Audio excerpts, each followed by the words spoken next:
What's up, podcast world? We're back at you. Jack Daniels bringing you another episode of This Life Ain't For Everybody. Enjoy Jack Daniels responsibly. Never allow underage drinking.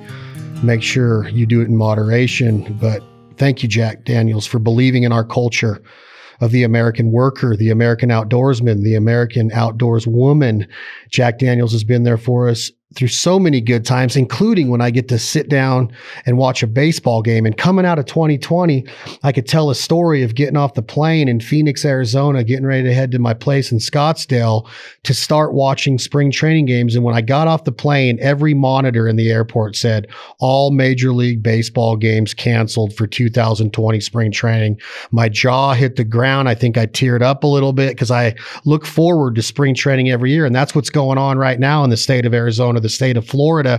And it's just become just a tradition for myself, my brothers, our family, our friends to travel down to Phoenix and hit up all of the surrounding areas and watch several Major League Baseball teams as the Major League Baseball players and studs. I love baseball players, man. They just get it.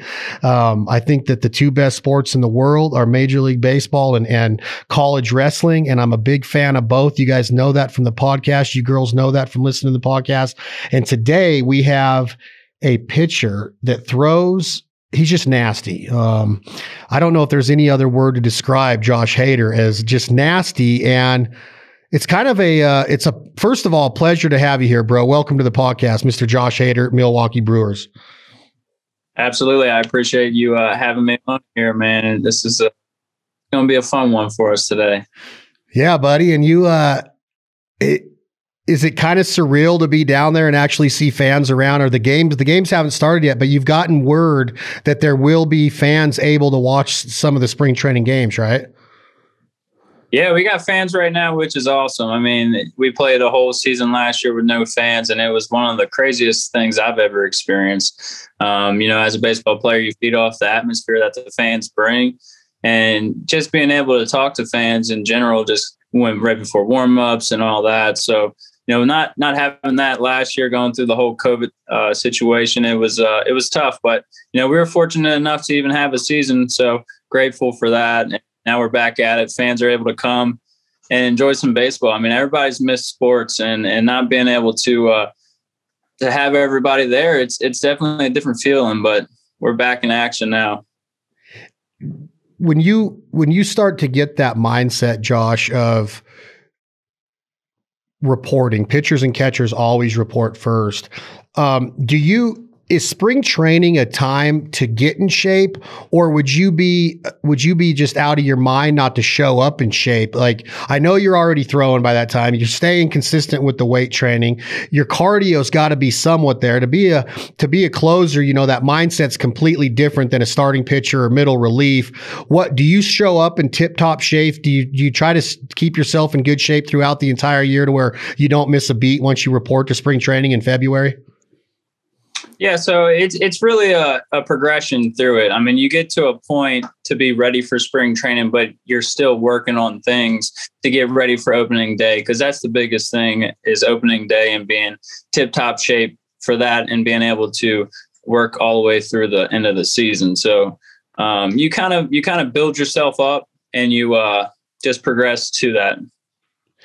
And when do you like, is it at the very end of spring training that you're letting it all go? Or do you start, maybe as the progression take you to maybe mid-March and now you're letting it go with your 95 mile an hour fastball and your slider and you're throwing everything with pinpoint precision and you're ready for the opener?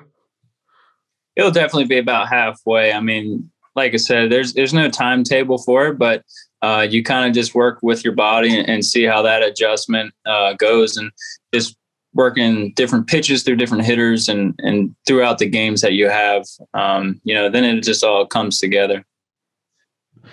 All right. Well, I think that a lot of people that talk baseball probably always wonder about the mystique, or is Bob Uecker a real person?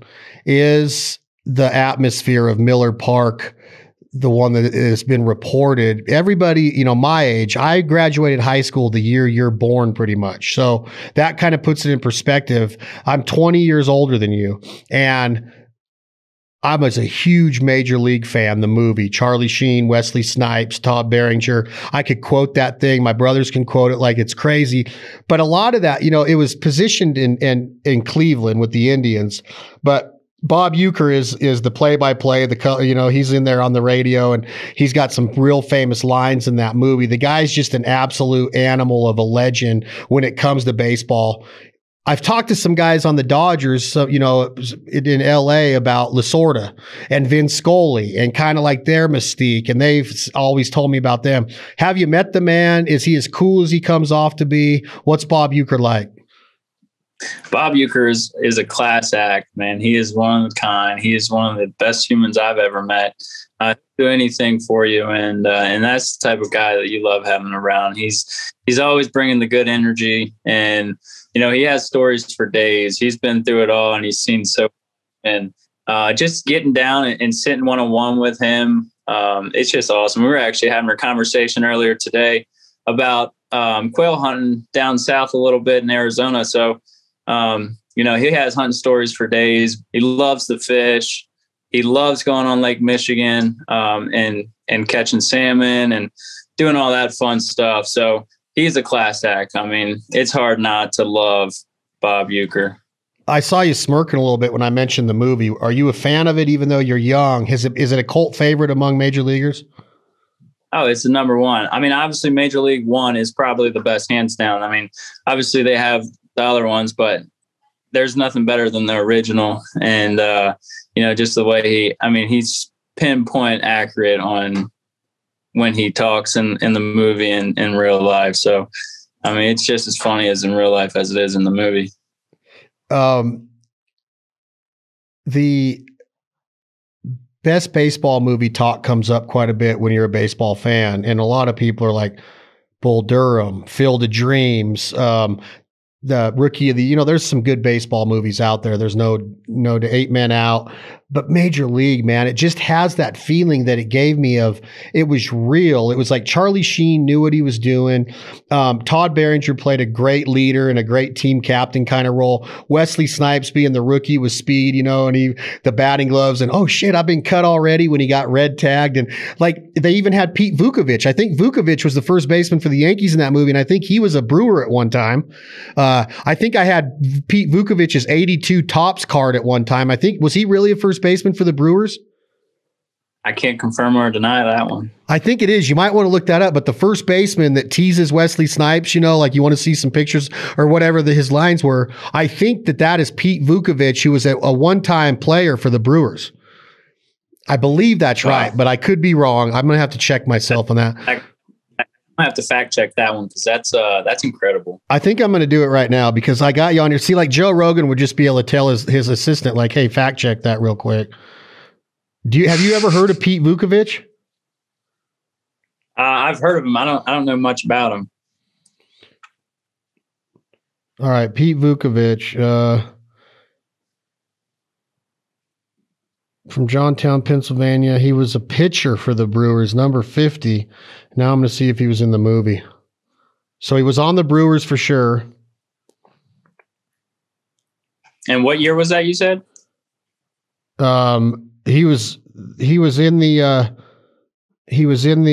played for the Brewers he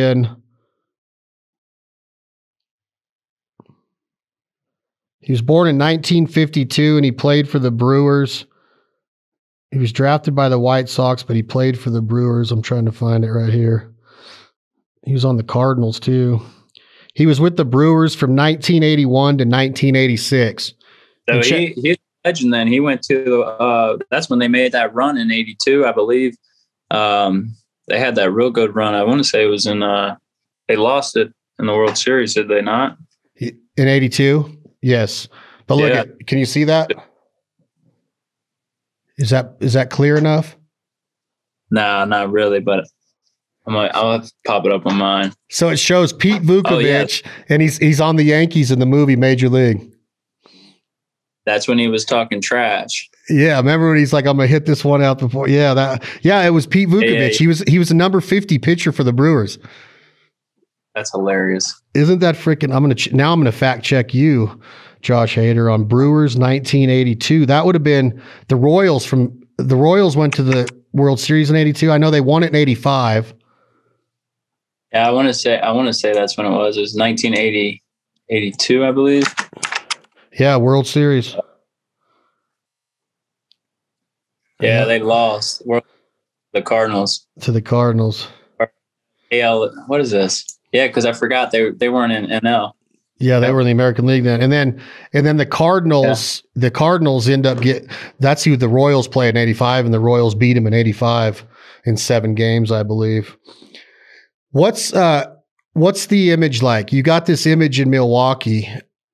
Are you trying to live up to is it kind of like a Charlie Sheen walking out of the bullpen, hearing the song, getting the crowd fired up?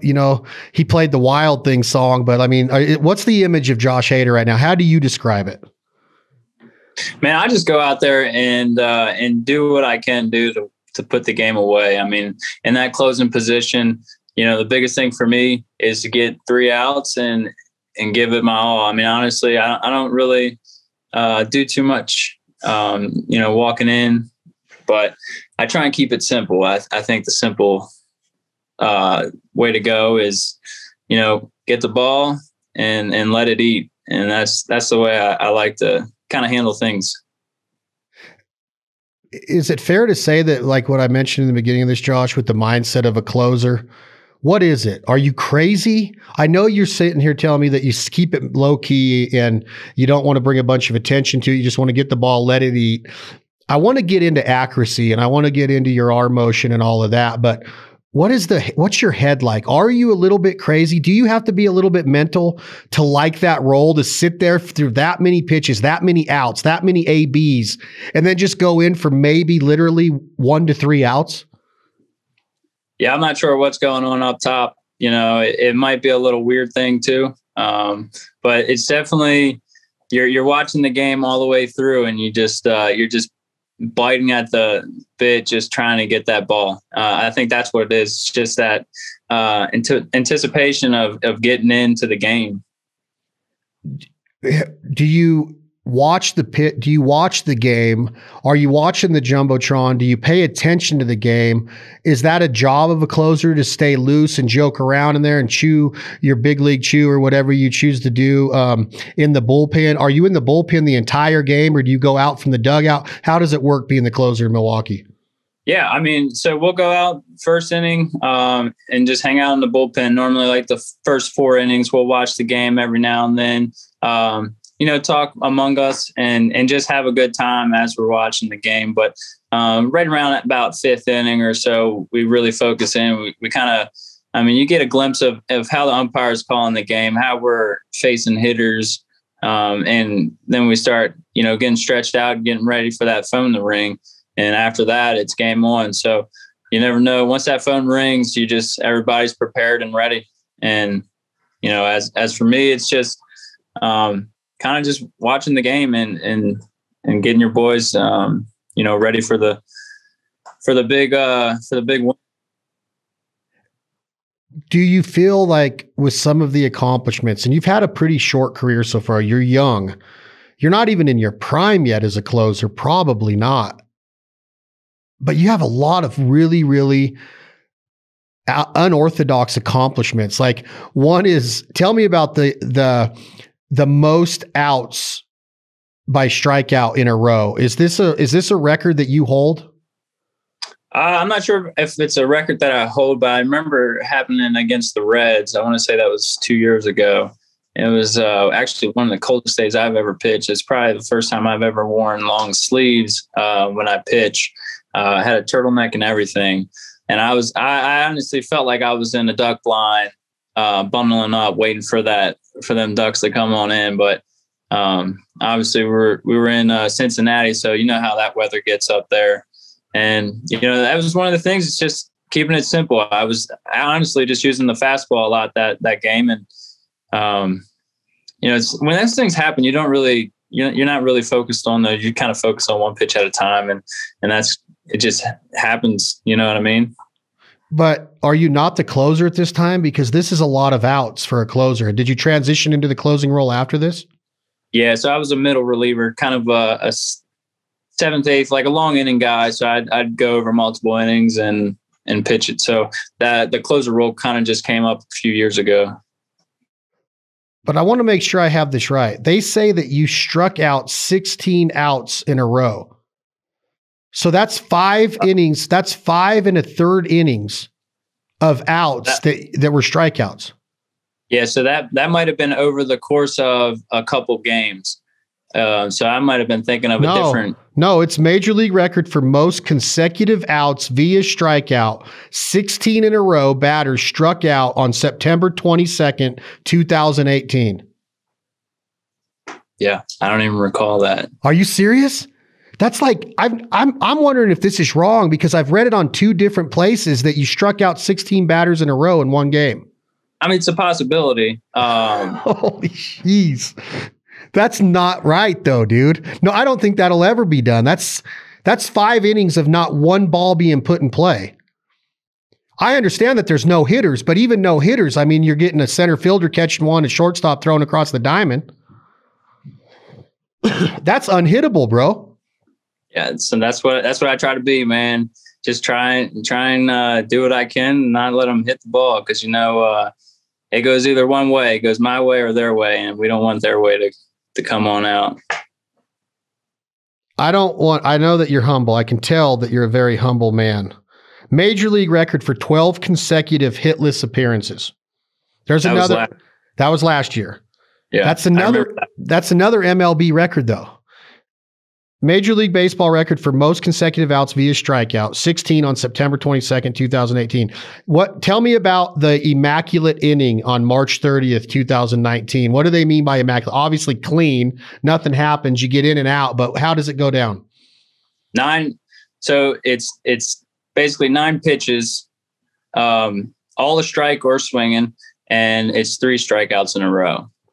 God. And that was actually one of the games that at the time going on, I didn't recall what was going on. Obviously got the 3 strikeouts. I believe that was against the Cardinals early. It was either early or late March or early April. I want to say it was probably the 31st. And yeah, it was just like one of those days where the fastball was cooking and I was able to keep them off balance and just spot my pitches. And after that, we got in and our catcher Yaz, he came up to me. He's like, "Hey, you know what we just did?" And I'm like, "No, I mean, we won the game and we got the save." And he's like, "Man, we just tossed up an immaculate inning." And it's hard. It's for a reliever. It's almost similar to a no hitter as a starter. It's got to be like 9 pitches because closers aren't really known for going in and they'll throw one high. They'll get a little chin music going on. That's where that attitude and that focus or that mentality comes, is that a closer, man, they'll go in and they're like the bodyguard of the team, kind of like in hockey, they would be the fighter or the bruiser or whatever. But closers have that mentality of going in there and being like, "Hey, this is our game to win. Nobody's taking it from us." And you might brush a guy back, but not to throw a ball or even have a ball touched by a bat. Was there any foul ball? There's no foul balls. It's just 9 pitches, right? Or there might have been 1 foul ball. Yeah, I think there might have been 1 or 2. I believe it was the first at bat. I went fastball in and then doubled up and he fouled one back. But yeah. I'm looking at this. I still want to make sure that I mention some of these. 2020, you're the National League saves leader. So now you're up there with, there's mentions of a lot of greats when you start talking about the Rob Nens and the Eric Gagneys and the guys that were just dependable, right? You knew that if you had a lead going into the 9th inning, the Dodgers or the Giants or whoever there's so many great closers in Major League Baseball history, but you're going to win. So that's kind of the pressure that's on a closer, to where a lot of guys that don't study the game or girls that study the game might think like, well, it's not that hard to get 3 outs. Well, yes, it is. Like, there's a lot on the line because you don't. Tell me the rules of a save real quick, Josh. What are the runs you can be down by, and how does it work out to be counted as a save or recorded as a save? So it has to be. So your team has to be in the lead going into the bottom of the 9th or top of the 9th, depending on your home our way. And, you know, it's honestly 3 runs or less, you get a save. Anything more, it doesn't count as a save. And it has to be, you have to be winning and get 3 out. So within 3 runs. But if you go if you're playing in Miller Park in Milwaukee, you're the home team and the Cardinals are in town and you go into the bottom of the 9th inning, the top of the 9th inning, the Cardinals would be up. Here comes Hader. It's 10-1. They're just bringing you in because they want to keep your arm active. You don't get a save if you're up 10-1, right? No, not even if it was 5-1, you still wouldn't get a save. It's got to be 4-1 or less, right? 3 runs or less. 3 runs or less, yeah. Is the worst feeling possibly for a closer getting that when it gets tied up and then you get the record of the win on record? Is that a bad feeling I know you win the game and I know mistakes happen and things happen, but you don't want that, right? You want the starting pitcher that you're in there closing, or the middle reliever that came in and the Brewers took the lead. You don't want to go in there and get a tie ball game and then you get the win on record, right? Absolutely. No, that's one of the things that is the worst feeling ever. I mean, like you said, everybody makes mistakes and it's going to happen, but our job is to seal the deal and close the door. And if that's not happening, that means that we're either losing or we're tied back up and we got to go back out and grind away to get that run. So, that's definitely the mentality is, that's why my mentality going in is always attack, and just go after them. National League saves leader. I said this one in 2020. All Major League Baseball first team in 19. 2-time National League reliever of the year already. Both years with the Brewers, right? 18 and 19. You're the reliever of the year 2 times. You would have got it in COVID year. And now here we are in 21, which is going to count for your 3rd year in a row as reliever of the year. Do you feel as good right now going into spring training 2021, coming off a COVID year, coming off a shortened season? A lot of weird stuff went on last year, even in baseball. Do you feel legit right now that you're on your game?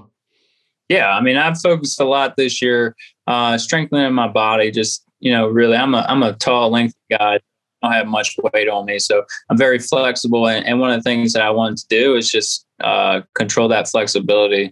And I feel stronger this year. Everything's playing out well out the hand. So we'll see how it goes once we start getting into more games and getting reactions from hitters. But as of now, throwing bullpens, we're feeling good. You make your debut in June of 17 with the Brewers, or is that your major league debut? That was June 10th. I got made my debut as a major leaguer. Correct. You're drafted out. You're from the state of Maryland, and you weren't drafted by the Milwaukee Brewers. You took a little bit of a route to get here. Tell me about where you go. I think you're correct me if I'm wrong, but you're drafted in, I think, the 17th or 18th round. Is this what you expected, or have you just matured so much more as you've gotten out of high school and into your mid-20s? So drafted in the 19th round from the Orioles. That was a hometown team, which was amazing. That was one of the teams that I always grew up watching. So that was an honor just to even get drafted and get your name called in the draft. And that's when it started, coming out of high school, not really knowing much about anything. Just baseball is all I had on my mind. Ended up flying to Florida a couple of weeks after that and just going right at it, just myself and a bunch of other guys that just got drafted and, really just going through the motions of GCL League. And I want to say after that, 2013, I ended up getting traded to Houston. And I was on Houston's minor league team for 2013 and 2015. And that's when I got traded to Milwaukee in 2015.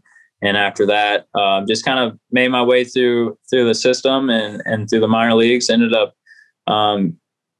getting traded in Double-A and moving up through the rankings of Milwaukee. And that was it's just, you learn life. You learn how to do everything on your own. You don't really have You learn how to pay your bills and all that good stuff that you don't really get taught in high school. So you're just thrown out there, and you got baseball on your mind and figuring out life as you go.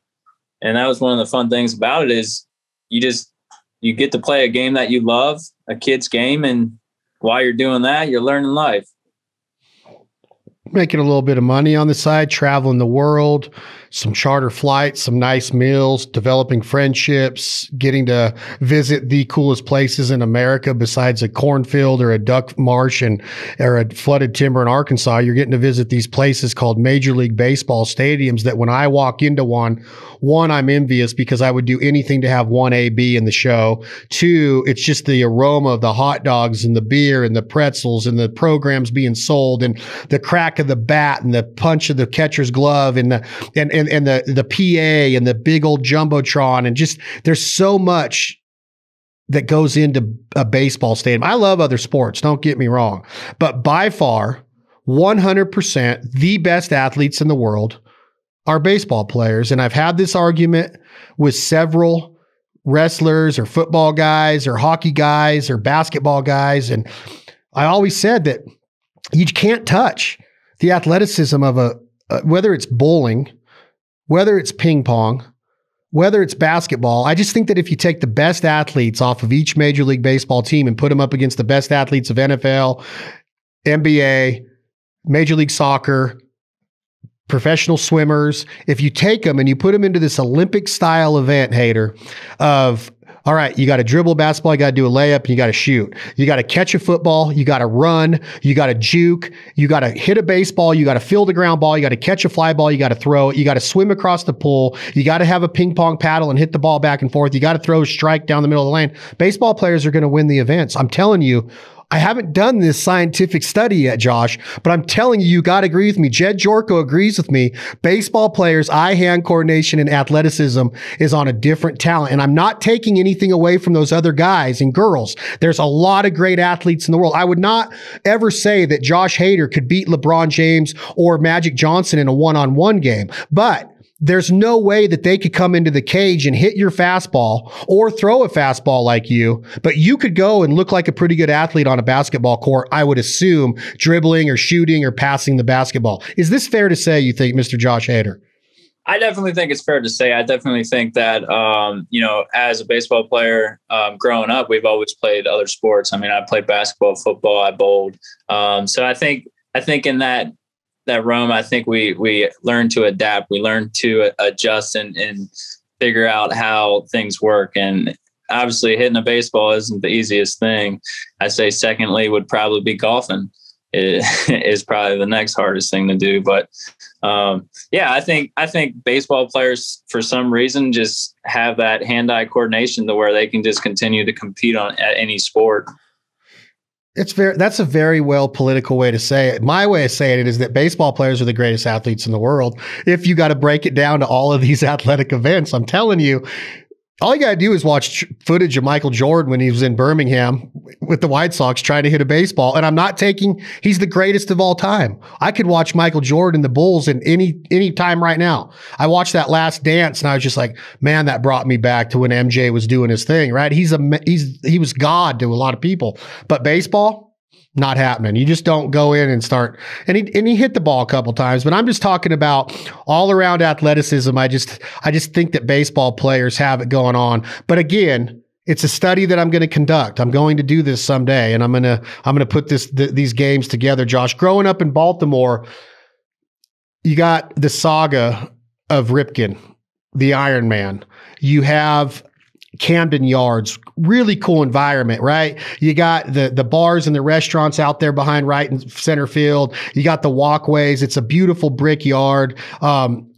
Maryland is a beautiful place if you like the shoreline and the Chesapeake Bay and the crabbing and the fishing and all. There's so many cool things about Maryland. But Cal Ripken, that night that he did that, Chris Berman's voice. Do you remember this as a kid? Do you remember him jogging around the stadium and shaking the hands and breaking that record to become the all-time Ironman in baseball?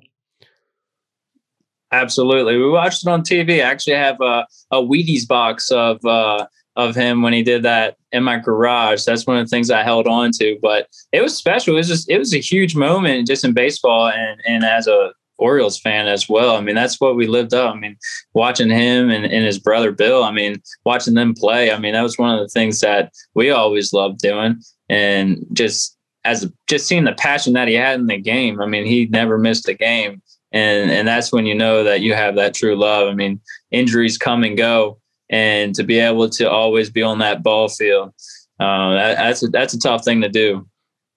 I would say, and you hear people say that record will never be broke. Well, we said that about Hank Aaron's, and there's a lot of things that went into breaking that record that people are iffy about. Single season home run record. I don't know if Nolan Ryan's strikeout record will ever be broke. You're a pitcher. How do you feel about that one?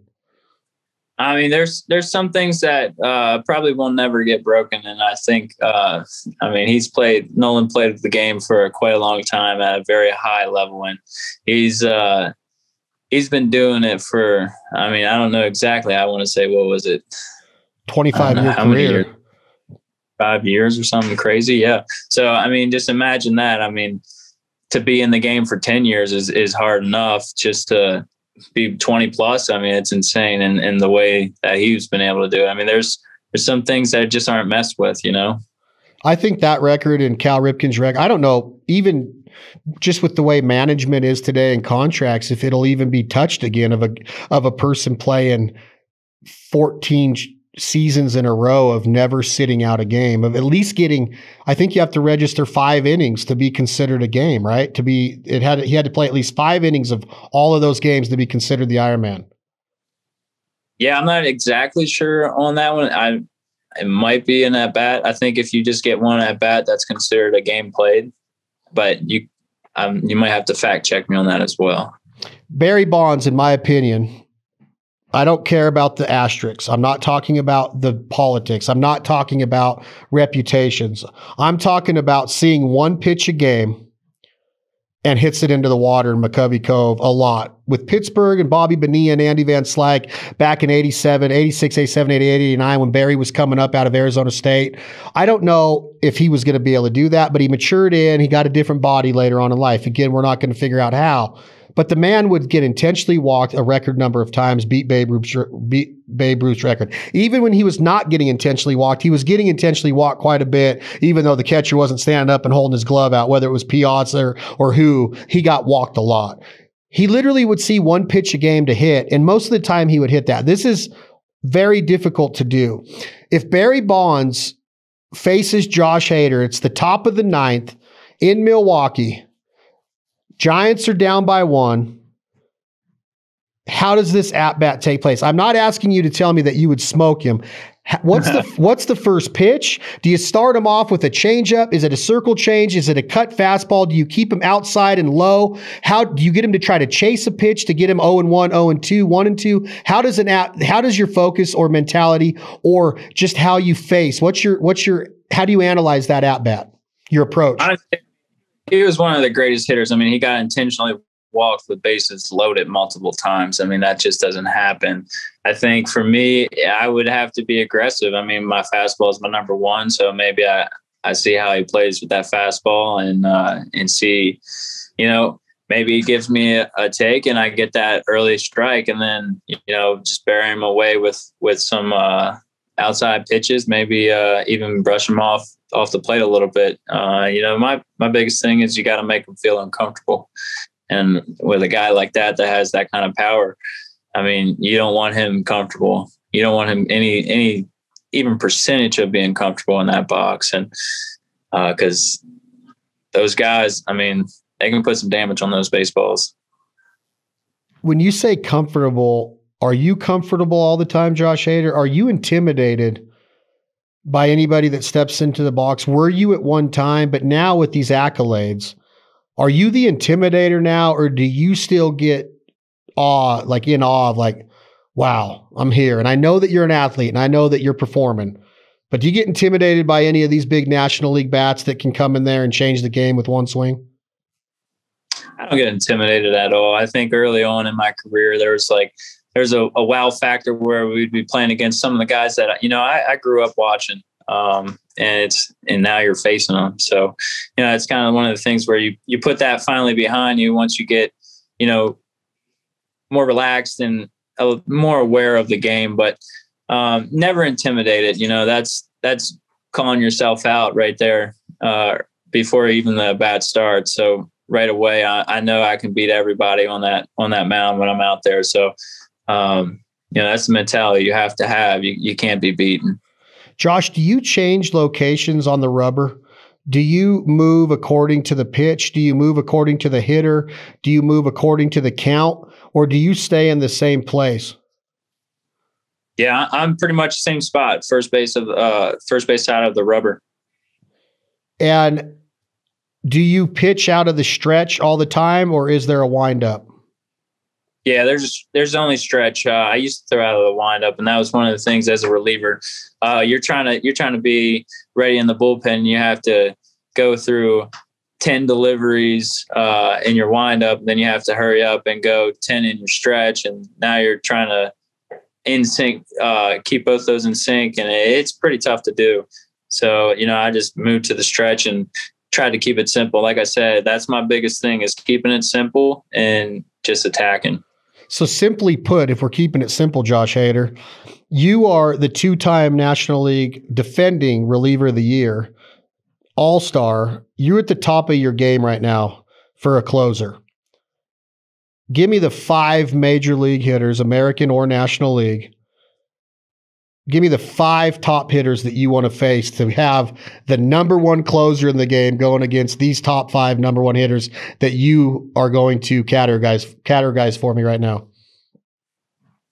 Honestly, I could go with anybody. I'm not going to name any names, but lefties. I love me some lefties. The lefty-lefty matchup is what I like. What I like to go after. Dabbling with my changeup now, so I'd have to say the righties. I think that the contact hitters are like the sketchy ones because they don't sell out on anything. They're trying to put the bat on the ball, and so that's when you get some trouble. So like the big power hitters, the ones that are always trying to look for that one pitch that they're trying to just crush. I think that's kind of like the category that I put them in. You being a pitcher, I want your answer on this question, and I've asked other ballers this. What makes Trout as good as he is? There's not many guys that have this many levels of talent. Now, I don't know if you can answer this or if you're tired of hearing it. I don't want to make this about anybody else, but I want to see you face the Trout. And is he as good as everybody talks? Like is he on a different level, Josh? Yeah, he's absolutely, he's one of the best players I've ever seen. I've never faced him. I had a chance. We were playing the Angels, but we never got in that bat. But I mean, the consistency that he plays this game at is, top tier. And, he's number 1 every year.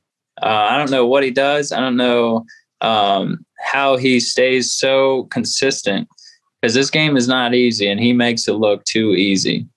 And he's got the speed, he's got that bats, he has the arm, he has the fielding. I mean, he has all the tools that any baseball player would ever want. So that's what this game needs. A guy like that, he's the superstar of this game. Do you have a problem talking about your friends or your foes or your teammates or your not enemies, but your opponents?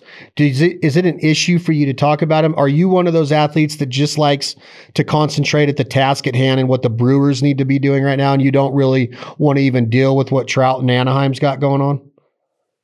Yeah, I stay in my lane. I don't like to veer off too much. Obviously once we go to different stadiums and we play different teams, then that's when we'll go over scouting reports. But I kind of just stay within the team, and obviously we get MLB TV and we check on that. But for the most part, I mean, we watch baseball 24/7. So, I'll watch highlights, but I don't go out of my way watching too many other teams play, unless, one of my buddies that I've played with are, on the TV. You can't answer me about the hitters you would like to face now. I have a feeling Trout is one of them. That would be awesome because you're a closer that has unbelievable stuff, but you also have unbelievable accuracy. To hear a lefty say, I love the lefty-lefty matchup, I would think that it's a given that a lefty doesn't want to face a left-handed pitcher. That's why you see the DH a lot, or that's why you see the batting average is so much different, because it's way easier for a left-handed hitter to hit a right-handed pitcher. Why do you want to face the lefties? Because you feel you have an advantage on them and you just have stuff that's unhittable? Or is it something that that lefties have terrorized you in your career? Why do you like that lefty-lefty matchup? It just kind of plays off the advantage, just the arm angle, with the way my arm and release point is it comes, the way that they've told me is it comes behind their head and they can't see it right off the bat. So just in that sense, it's an advantage for me. So, I always like an advantage on anything I can do. So do you see a lot of opponent managers of the other teams putting right-handers in when it's going to be the ninth inning? I haven't really noticed that too much, but I think just in a general sense that, a lot of managers play matchups, and like you said, lefty, righty has a better, I guess it's a little bit easier because, if you're throwing a breaking ball, it's going into the barrel. So you make that mistake, they have more of a chance to hit that mistake because it's coming into the barrel instead of, going away. Yeah, I could see the arm action being quite blindsiding a lefty hitter. You have a pitcher that's on a different plane. He's throwing a ball that not only comes from a higher plane, but it's moving planes as it approaches it. And now you add in that arm action of hiding the baseball. I don't know what the split seconds are of reaction time from 60 feet, 6 inches away, but it's got to be shortened quite a bit when they can't see the ball leave the hand and it's behind their head as a left-handed hitter. Like, almost makes it seem like it would be impossible to hit it, and they're just closing their eyes and hoping to make contact. Have you heard that before? No, I haven't heard the close the eyes yet, but just in a general sense, what is it, like a blink of an eye? Like if you blink right now, you already missed the ball coming in. So that's one of the things, like the reaction time has to be tip top. You could say a golf ball is hard to hit, and I think it is, to be consistent. There's nothing like hitting a round object with a round object, though, that you have to have that reaction time to do so. It's almost like facing an underhand All-American. What was the UCLA pitcher, the Olympians' name, the blonde from Texas? The one from Texas. I think she lives in Texas now. Yeah, softball. What was her name? Jenny Finch? Yes. Okay. That's the one. I don't remember what school she went to, but I know she's one of the best of the best. I don't know if it was Arizona or UCLA. I can't remember, but you know who it was? I think Lisa Fernandez was UCLA's pitcher, but that's a more natural arm, throwing the ball underhand. That's why those pitchers can throw so many innings in 1 week. But I've stepped in. When I was at UNLV, I made the mistake of talking smack to one of the starters of the UNLV softball team that was in the top 5 that year with Arizona, UCLA, a bunch of big league team, big time schools. And so we went out to the softball diamond. She struck me out on 3 pitches, and it just kept rising on me. It was like nothing. It's like the reaction time and the vision. Everything has to be there to be a Major League Baseball hitter. And then to be a Major League Baseball pitcher, everything's got to be there, because it's easy to go out and just say, I'm a pitcher, and think that you can go out and get people out. Being a Major League pitcher is on a different level. Do you wish sometimes you were on the other side of it, even though you started this conversation off? Do you not want to grab that bat and hit 300 and have a chance to hit 40 jacks in a year? Absolutely not. I made that decision a long time ago when I couldn't hit curveballs. And these guys starting to throw over 90 miles per hour. Yeah, I'm good on that. I'm good on the other side where I can control where the ball's going, and I don't have to worry about the ball hitting me or these dudes throwing crazy pitches. I've seen it firsthand, and it's tough. When you start talking about not being able to hit a curveball or not being able to want to be on that side of the bat. Does it give you an upper hand, you think, Josh, to be able to say, I know what y'all are up against. I know how hard it is, because in the National League, you do have to hit as a pitcher once in a while, when you're on the other side of the from where you are at right now. But for the most part, you're just sitting there going, I've had that bat in my hand. I know how you need to react to this. I know what I need to do to get you out. It's got to give you a big time advantage, right? I don't know about that. I mean, these guys practice that every day, so that's something that they're used to, and they're always perfecting. I think, like I said, we stay in our lanes. I mean, those guys are on the other side for a reason. They know what they're doing. They know how to handle that bat. For me, that's just not my game. That's what I just never was once good at it. And I actually, one time I did get a hit. It was against the Cubs, and got a little blooper over shortstop. That was probably one of my favorite memories about hitting, and my last memories, because the other times after that, I just struck out. Just went up there to strike out, or did you actually try to put the ball in play? No, I always try. I mean, but these dudes throw so dang hard. It's like blink of an eye, it's gone. It's already in the mitt. So you're like, yeah, good luck. Yeah, I've stood in spring training and in other batting cages during hunting season against MLB pitchers, and I literally could tell you right now, I thought I could hit in high school and college. It's I just don't see how it can happen. Like, you're just standing up there, and by the time you even start to get your hands back and to start your swing and to get your front foot planted down, it's like the ball's already by you, and then you start adding in the world-class changeups and sliders and 12-6 curveballs and fork nuts, right? Nuts. It's crazy what y'all do. If you can't answer me, you can't name these guys. I said I would love to see the Trout mix up. Give me the one player in history growing up watching that you would love. Is it the Iron Man? Who do you want to face? Is it Bonds, Will Clark, Wade Boggs? Is it Ichiro? Is it Griffey Jr.? Who would you want to strike out? I think it's Griffey, man. He has the sweetest swing in baseball. And like I said, I go back to that lefty-lefty matchup. He's one of the guys that I always liked watching.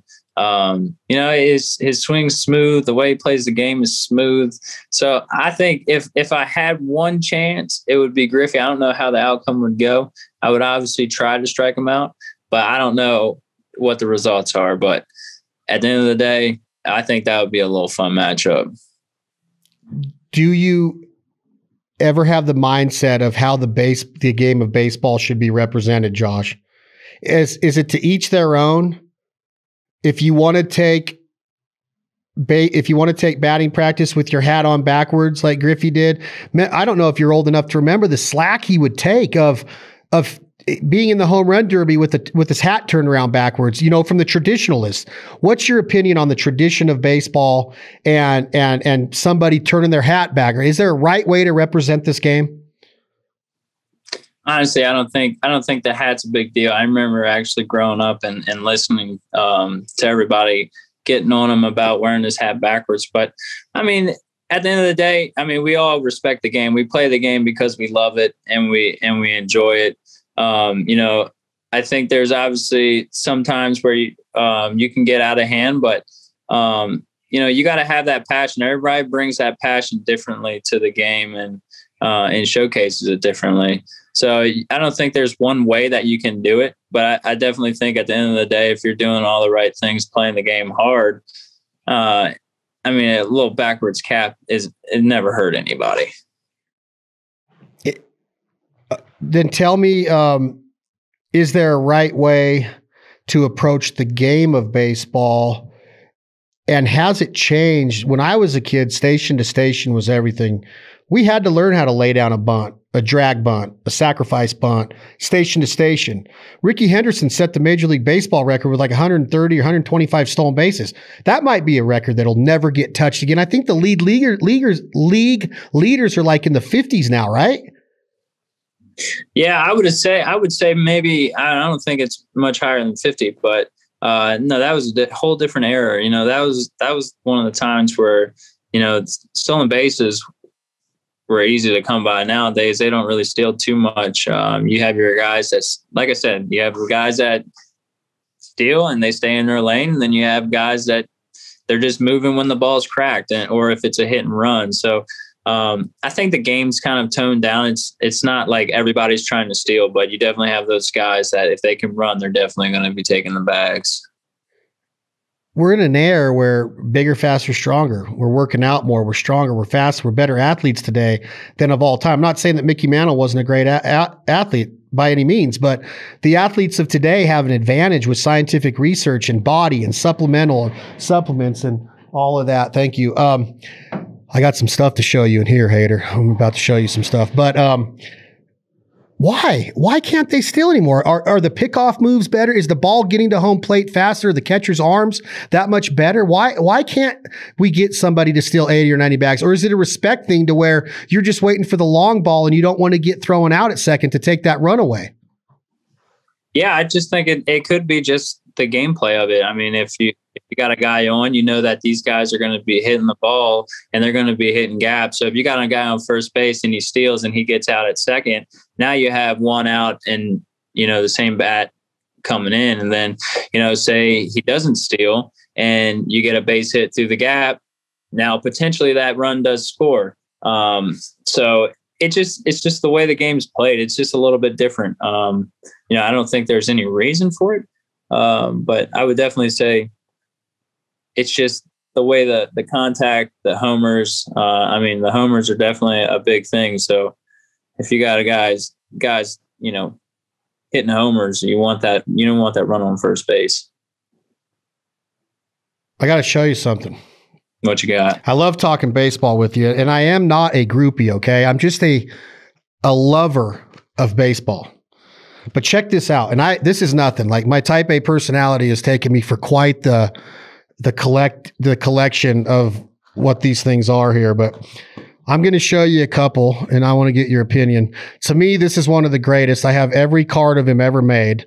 He won a batting title in 3 different decades. That George Brett. Yes. See it. Yes. Can you see it? Yep. Josh, he won a batting title in the 70s, the 80s, the 90s, Silver Slug Awards. I mean, that's pretty legit to win it in a 30-year span. Played his career with one team, won 3 batting titles in 3 different decades. I would like to see you face George Brett because that dude was feisty, man. Like, that was like the Lenny Dykstra of his time, right? That in so many ways, he played the game like Pete Rose or a Dykstra would have. What do you think of this athlete right here? This, to me, is the best athlete of all time. Who we got there? It's not focusing. It's not focusing? No. Is it too cool? Is that better? Reflection. I got that light, huh? Okay, that's Bo Jackson. Oh, Bo. Is that better there? Yep. I see him now in the shoulder pads. And unbelievable. That guy was a monster as well. Josh, I have 3 ring. I have 3 ring binders full of every I have every poster of him ever made. I have his shoes. Look, there's his rookie on the Raiders. We gotta get him to sign that. Oh, dude, I'm close. Look at this. This is his Future Stars card, 87 tops. That's unbelievable. But I'm getting ready to show you a baseball card because we've talked about where you were born. We talked about the team that you loved coming up. Talked about the brother of Cal Ripken Jr. His name was Billy Ripken. Does those 2 words spark something in your mind when you think about baseball cards and Billy Ripken? And I'm going somewhere with this, Josh. So I'm going to show you this, and I just want to see if it rings a bell. I don't know if this is 88 or 89, but it was from the Fleer collection. Does this baseball card ring a bell at all? It's in a glass case. It's in a glass case, Josh Hader, and I have a lot of them because I was just crazy about baseball. Still am. Okay, so this day in baseball card history, his team decides to write 2 words on the knob of his bat. And those words are the F word and then face. And they didn't tell him, and the photographer didn't tell him, and he snapped the picture, and Fleer released that card in the 88 or 89 Fleer set with the pinstripe set like that. And if you look at this, it actually says F-U, the F word, and then face on the knob of his bat. And he's holding, the photographer had to be in on it because he's like positioning the bat to get it right for the light, but he's really lining up those words so you could read them when the card was released. Is that crazy or what? I had no idea. That's insane. That's a fun fact because I had no idea. Yeah, wow. And then they had to come back and here. That's a what? That's a first for me hearing that. Yeah, and you could Google it when we're done, but I have so many of these. I might give you one someday, but that is the Billy Ripken F-Face card from 88 or 89 Fleer on baseball card day. Is that crazy? That's real crazy. I've never heard of it. But yeah, I don't know if you were a baseball card guy, but look at this. Like, this was an unheard of card of Bo. That was an 86 Donruss special edition card in his rookie season. I got every Bo, like you'd just be like, this dude's out of his mind crazy of all of the stuff I have of Griffey and Bo. Like, check that out, dude. Look at that one. Griffey Sr., Griffey Jr., and Buhner, the Seattle days. You're like next level card dealer. Like, you have the gold mines. I think I have 25 89 Upper Deck rookie cards of Ken Griffey Jr. when he had the Jerry curls. Yeah. I got them. They're not worth anything anymore. I don't care about the worth. I just go into baseball games, and I got a lot of George Brett cards signed now and Boggs and some of them. But back when I was a kid, man, all I cared about was the collection. I just loved having, like, this guy right here is from our area. He played at UNLV, Matt Williams. He was Giants. Remember Matty? I have just hundreds and hundreds of cards of him. They're pristine. They're all every single card. They're all mint condition, dude. All in their holders. I mean, that's unbelievable. I got to get who in this collection, dude. I need some signed Hader, Topps, Fleer, Upper Deck, whatever they're making now. I don't need the bubble gum, Josh. I just need some cards. I got you. I'll get a little set going for you. I'll let you throw them in there. Hey, that'd be look a at big this. Old honor. Especially in that collection you got. Look at that. That's a special. That no, that's a special edition Bo Jackson when he got traded to the White Sox right before his injury. Oh. Anyway, wow. I could talk to you about baseball all day long, man, but I was like, I wonder how I could introduce that Billy Ripken card to him. So I text my guys and I said, hey, go grab this box out of the safe.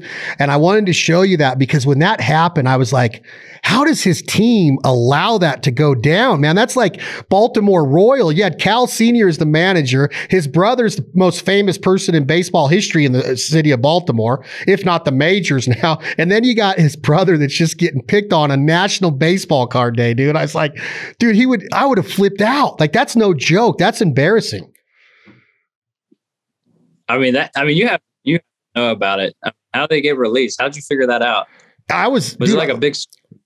Yeah, when it came out in the baseball card world, it was like you would go to a mall or somewhere or a hotel lobby baseball card show, and that in the 89 Upper Deck card of Ken Griffey Jr., those were the cards. That was the card. At the same time, Bo was coming up, and all of the Bo Knows commercials and Nike were starting to pop, and Bo was starting to gain fame. He had won the 86 Foot Locker Slam Dunk champion. He won the Heisman Trophy, set the NCAA record for the 50-yard dash or whatever they measure in NCAA. I know it's not the 40 or the 60, but might be 55. But Bo was gaining all this attention. And then at that time, Bonds was coming up with the Pirates, and then his card started to take off. And then you had like the 84 Donruss series was like Don Mattingly. And then right at that time, Ozzie Smith's rookie card was like 82 Topps. So I was like getting all of these guys that I was in love.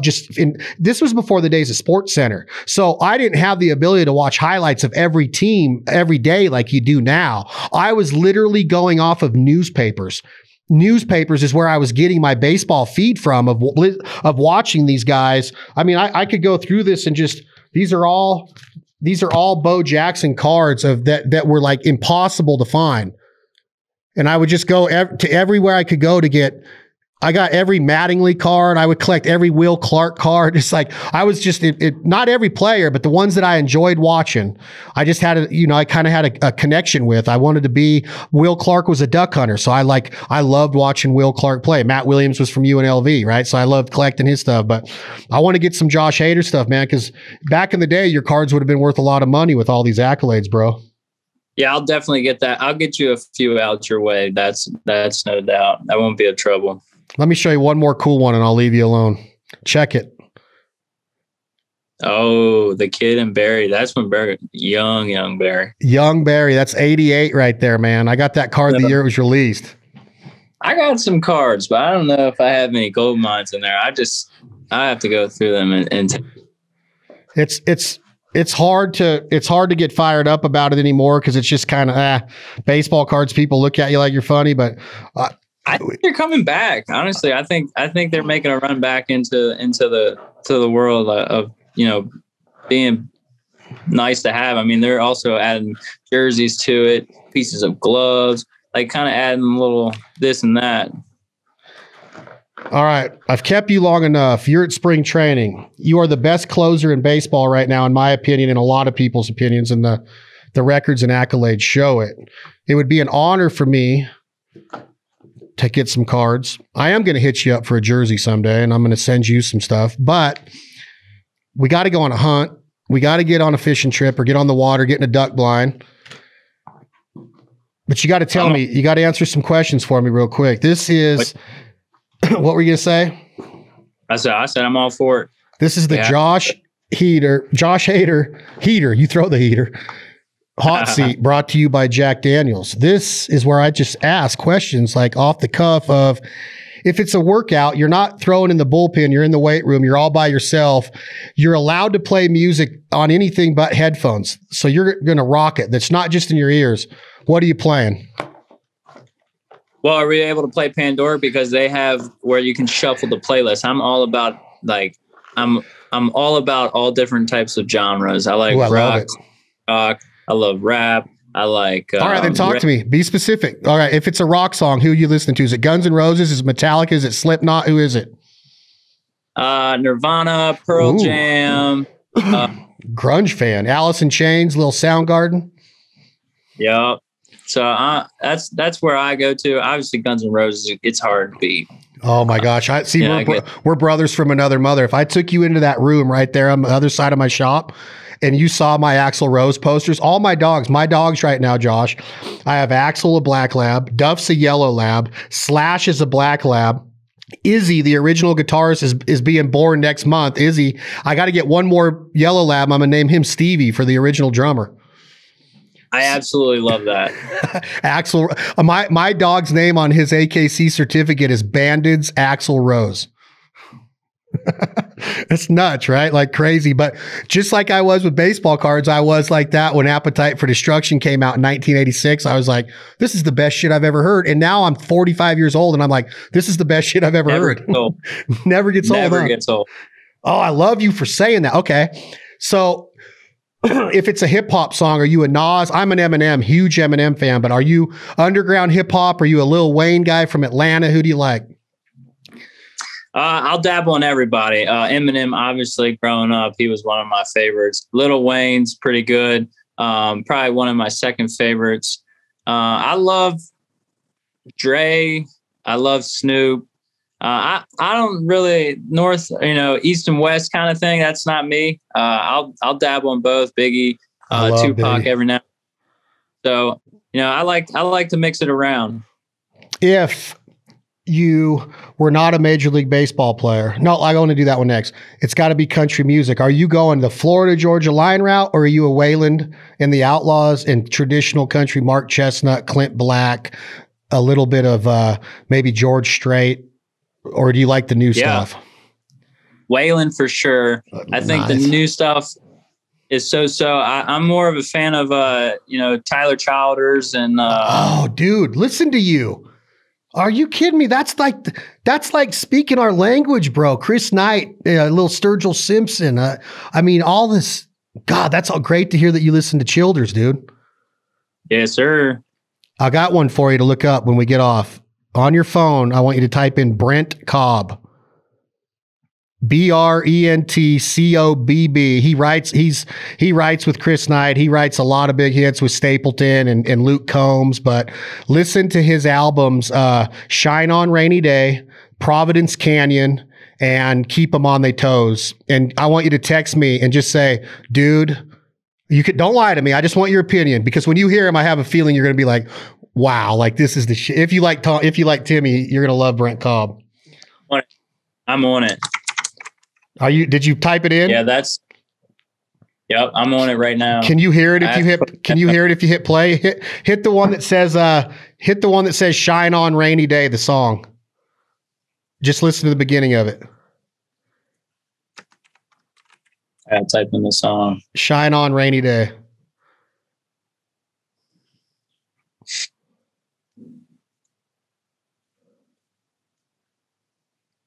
Advertisement. It's coming up. Tell me when you hear it. I want your opinion. Just listen to the first few lines. This is my guy right here. Just the voice in general, and then his acoustic guitar in the back. Is that unreal or what? Whiskey on the rocks, sipping with the boys. Every song he sings, bro. He's a good friend of mine. I'm going to introduce you someday to concert. He is on a different level, bro. Yeah, I'm a big fan of it. His voice, it's soothing. Yeah, his new album's called Keep 'Em on Their Toes, and every track you're just like, wow, man. So anyway, I want you to listen to him. Next question on the Jack Daniels hot seat. You just mentioned whiskey. Are you a Jack Daniels on the rock? Do you like a Jack and Coke? Are you a vodka Red Bull? If you're going to go out and you can't drink a beer, what's your cocktail of choice? Whiskey on the rocks, go to all the time. I don't like the mix of the sodas. The sodas just upset my stomach. So straight whiskey on the rocks, definitely the move. I love Jack Daniels on the rocks. We could get along, my man. You can't beat it. If you think about beer cities in the world, Milwaukee's number one. I believe there's more bars per capita in the city of Milwaukee than anywhere else in the country. It's known for beer. There's some beers up there. The baseball park's named after a beer company. You reach your hand in your cooler. I'm going to say a Gator cooler. Some people have other different types of coolers that they use. I'm a Gator guy from Louisiana. It's full of ice, and you pull up a beer. You're sitting at the lake with your line out catching crappies or walleye or whatever. What beer does Josh Hader want it to be? So I go two ways. All right. I go, if we're fishing, we're hanging out. I'm definitely like a Coors Light, Miller Lite guy. I know they're kind of the same, I guess. And then if we're at deer camp, Busch Light. The Busch lattes are a must at deer camp. Busch latte. That's a South Dakota, Minnesota, Wisconsin. When you're up in South Dakota, North Dakota, hunting ducks and geese, they actually have latte written on the can up in that area of the Midwest. It's awesome. It's the most underrated beer in the country, Busch and Busch Light. I'm right with you. I'm a Bud Light guy. If you weren't a baseball player, but you were an extreme sport athlete, what would you choose to be? I would have to say, so X Games, right? Snowboarding, and they have the deal where they're going down, they're just freaking going up and doing some crazy spins and tricks. That's what I'd love to do. You got YouTube right there? I do. All right. I'm going to let you go after this. This has been awesome. Type in David Wise, W-I-S-E into the YouTube search. I just did a hunt with him. He's a good buddy of mine. He texts me. We're going to go to Mammoth. He's training for the World Championships right now. He just did a big goose hunt with me. Go to the one that says gold medal run of the 2016 Olympics. He fell in his first two runs, Josh, and he just had to stick a run to even qualify. But in the Olympics, they don't judge all three rounds, right? They just go off of your best round for the medal. Check out what he does.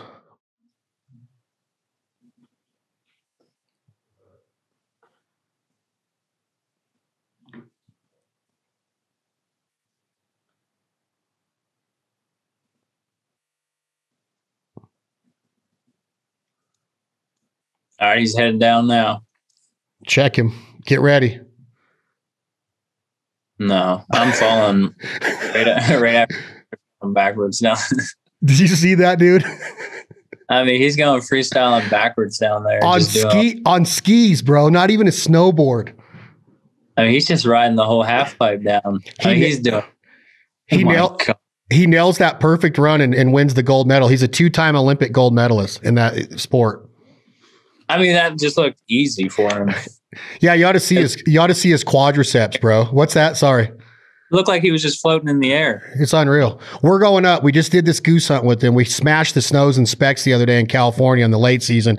We're going up to Mammoth Park next week, and I got a skier, a guy named Tyson that's going to follow him on skis and get all of his jumps. And we got drones going. We got photographers going. We're going to mix it in with his hunt to do the episode of our TV show.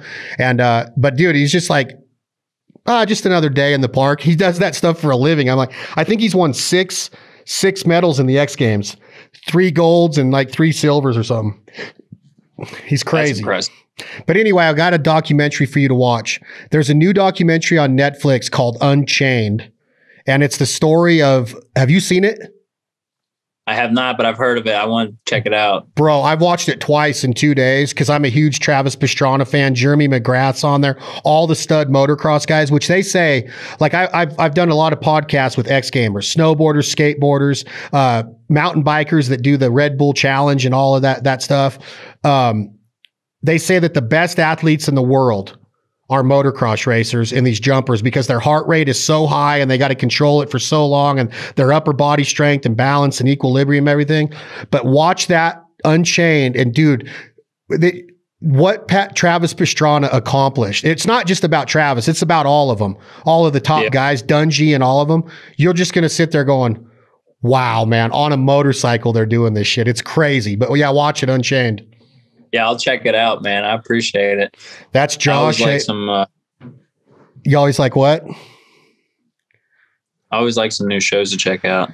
Please watch that. And the other thing we talked about hip hop and rap. They got a new documentary on Biggie out called "I Got a Story to Tell" or something. And it's I just saw. You saw the preview for it, or you watched it? I have. No, I've seen the previews. It looked pretty good. So good, dude. I got some shows to watch for this season. Well, I figured. I mean, I know you're working out and you're pitching, but now you get to just chill out, eat. Do you eat whatever you want in spring training, or are you watching are you going to eat sushi every meal? Because I'm a huge sushi nut.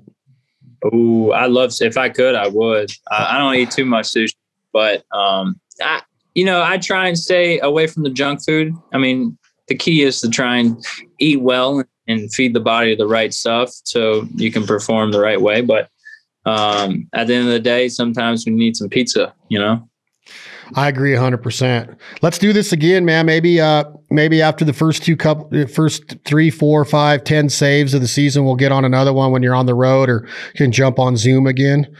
I wish you the best of luck, man. You're freaking killing it in the major leagues. Congratulations. Hey, I appreciate it. Thanks for having me on, man. It was a pleasure. It was a fun time.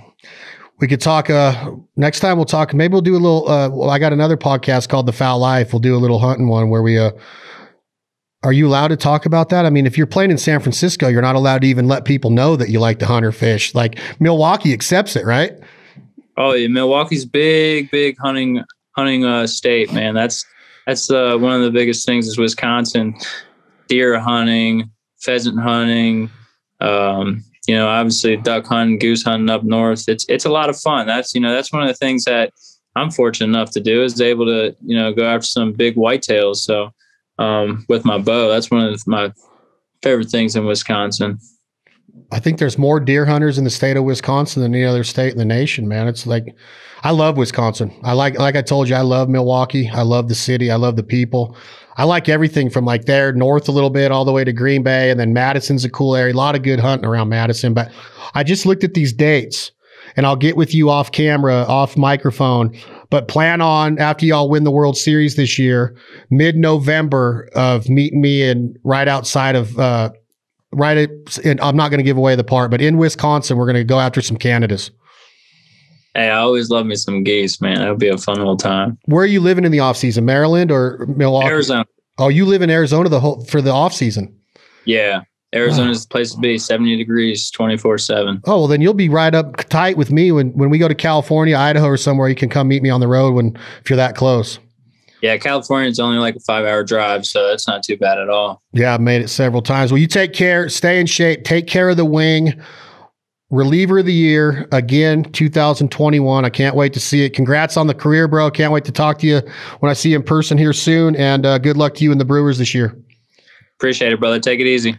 All right. I'll talk to you soon. That's Josh Hader, Milwaukee Brewers, the best closer in Major League Baseball, in my opinion. So, I don't even know if humble's the right word, but to have a guy like him of his caliber come on the show, you talk about a great dude, humble as they come, and just gets it, just understands what it takes to be one of the top athletes in his field.